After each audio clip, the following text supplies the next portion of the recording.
Hola, muy buenos días. Mi nombre es José Armando Rocha Acosta.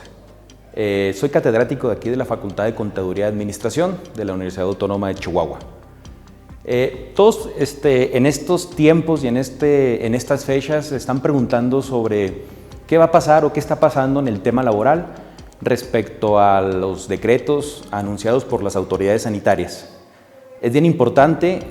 contextualizar un poco la problemática que estamos viviendo, la emergencia sanitaria decretada por autoridad en materia federal y en local, y sobre todo, qué debemos de hacer ante este tipo de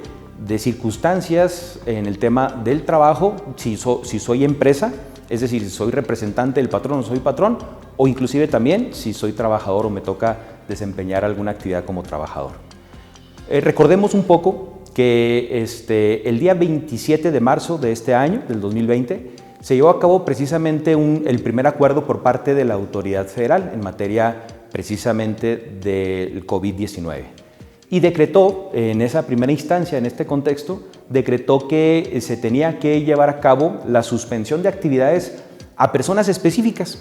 como por ejemplo aquellas personas que son adultos mayores,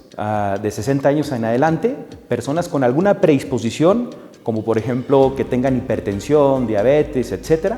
Ellos se vieron precisamente desde el primer acuerdo de la Secretaría de Salud, de la declaración de contingencia o de emergencia sanitaria, se vieron precisamente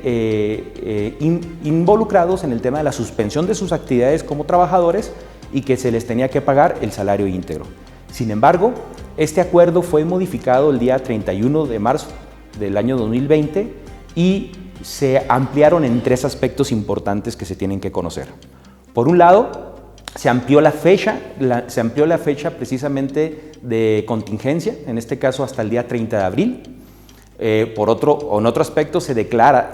de manera formal ya lo que se conoce como una emergencia sanitaria. Y por otro, se suspenden actividades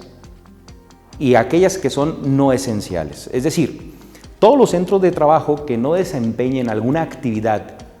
esencial, y ahí mismo en el acuerdo publicado el día de ayer en el Diario Oficial de la Federación por parte de la Secretaría de Salud Federal, aquellas empresas, centros de trabajo que no desempeñen una actividad esencial tienen que suspender labores. Y por lo tanto, al suspenderla, pues aquí la pregunta principal es ¿qué va a pasar precisamente con los derechos laborales, tanto como el salario, por ejemplo, o qué va a pasar respecto a si tengo que pagar un determinado salario o qué establece la Ley Federal del Trabajo, que es lo que vamos a platicar el día de hoy. Por otro lado, recordemos que todas las personas que en el primer decreto se establecieron como suspensión de actividades continúan en suspensión de actividades hasta el 30 de abril, como mencionábamos anteriormente. Bien,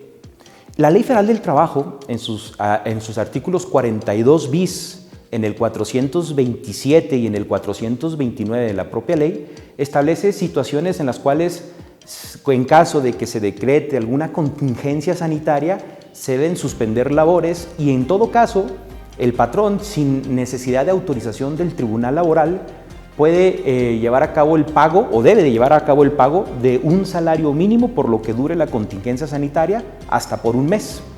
Sin embargo, la Ley Federal del Trabajo establece en caso de declaratoria de contingencia sanitaria. Y recordemos, lo que se declaró el día 31 de marzo mediante decreto federal no fue una contingencia sanitaria, sino fue una emergencia sanitaria, por lo cual no cae dentro de la hipótesis señalada por el legislador en estos numerales que acabo de mencionar en la Ley Federal del Trabajo. Entonces, al no caer en esta hipótesis, no estamos en el supuesto donde el patrón puede pagar un salario mínimo hasta lo que dure la contingencia, hasta por un mes. Sino, más bien, estamos dentro de la hipótesis de que establece el propio decreto, en las cuales se manda a suspender actividades no esenciales, repito, ¿sí? No esenciales, y en todo caso, lo que deberá de pagar la empresa al suspender estas actividades es, por un lado, lo que acuerden patrón y trabajador mediante ya sea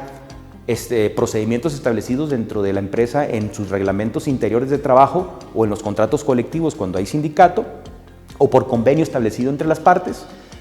y en todo caso se deberá de establecer o se deberá de estar a lo que establece precisamente el artículo 31 de la Ley Federal del Trabajo en relación a los acuerdos o los contratos a buena fe y a la equidad que se establece entre las partes.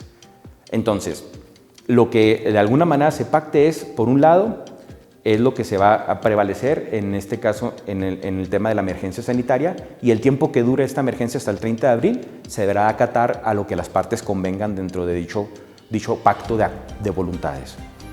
Por otro lado, también se ha estado llamando a que aquellas empresas que puedan solventar el pago íntegro de las prestaciones y del salario a todos los trabajadores suspendidos por este decreto lo hagan. Sabemos y entendemos que existen micro, pequeñas y medianas empresas que no van a estar dentro de estas posibilidades porque dependen definitivamente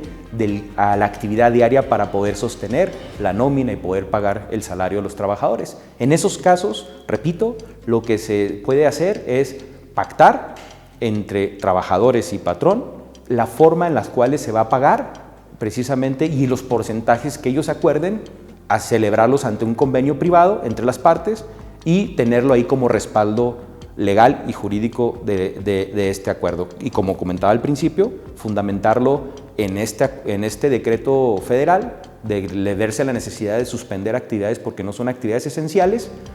y por lo tanto, hasta ese acuerdo de voluntades, pagar lo que se estime las partes, lo que se pacte, pues, lo que se pacte, ¿sí? Por otro lado, ¿qué actividades son las esenciales? Es decir, decimos que el decreto establece la obligación de suspender actividades no esenciales y el propio decreto establece una serie de actividades que se consideran esenciales por los cuales esas no se pueden suspender. Básicamente se dividen en 3 o 4 grandes rubros, como por ejemplo el tema de la salud, obviamente, el tema de la proveeduría en materia de salud, farmacéuticas, a lo mejor industria que se dedique a la elaboración de algún producto, algún equipo necesario para el tema médico, pues. Por otro lado, el tema del abastecimiento es bien importante, tanto energía eléctrica, agua potable, el tema de abarrotes, por ejemplo, el tema de abarrotes es bien importante que también se mantenga en actividad y en funciones y bueno, pues de alguna manera o de alguna forma ese decreto nos establece cuáles son las actividades que no se pueden suspender y que tienen que seguir desempeñando dicha función y hay que acatarlo en ese sentido. Por otra parte, ustedes se preguntarán en el tema de lo que se conoce como trabajadores del hogar, ¿qué va a pasar con ellos? ¿Qué cambia? ¿Qué se modifica? Nada más contextualizando y recordando un poco. El tema de los trabajadores del hogar sufrió una reforma importante el 1 de mayo del 2019 en la Ley Federal del Trabajo. Y precisamente, inclusive se cambia el nombre, antes se conocía como trabajadores domésticos y ahora se conoce como trabajadores del hogar. Pero no nada más cambia el nombre, sino también cambia algunas obligaciones.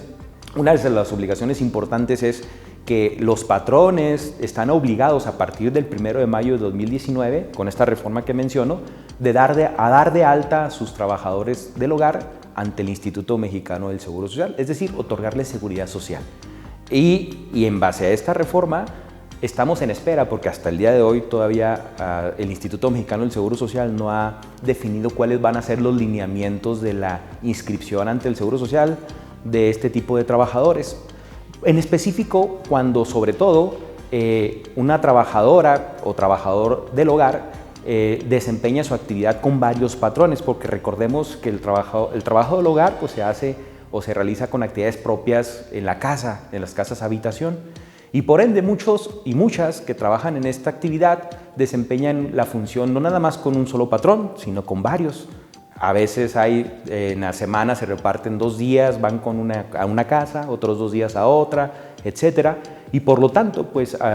quien los deberá dar de alta ante el Instituto Mexicano del Seguro Social, pues es precisamente aquellos que contraten sus servicios. Es decir, recordemos que la Ley del Seguro Social establece que toda relación laboral, es decir, que exista una prestación de un servicio personal y subordinado a través del pago de un salario, deberán de inscribir ante el Instituto Mexicano del Seguro Social a todas estas personas que desarrollen una actividad a favor de uno, es decir, como patrón. Y entonces estaríamos pendientes nada más de cuáles van a ser los lineamientos por parte del IMSS a efecto de que qué patrón o cómo se va a inscribir a estos tipos de trabajadores. Hasta el día de hoy no hemos establecido esos lineamientos o no se nos han publicado, no se han hecho. Va muy enfocado en el tema de lo que son la inscripción ante el instituto en jornadas reducidas, muy seguramente va por ese lado, a efecto de precisamente dar de alta a este tipo de trabajadores. En conclusión, permítame decirle que es importante seguir las indicaciones en materia de salubridad, en materia de salud, las restricciones, quedarnos en casa, establecer límites a andar en la calle, a cuidarnos en la forma en que nos reunimos, en la forma en que saludamos, en la forma en que estornudamos, seguir las indicaciones pues, médicas, las indicaciones de salud que todos conocemos. Y en materia laboral, reiterar que lo que debe prevalecer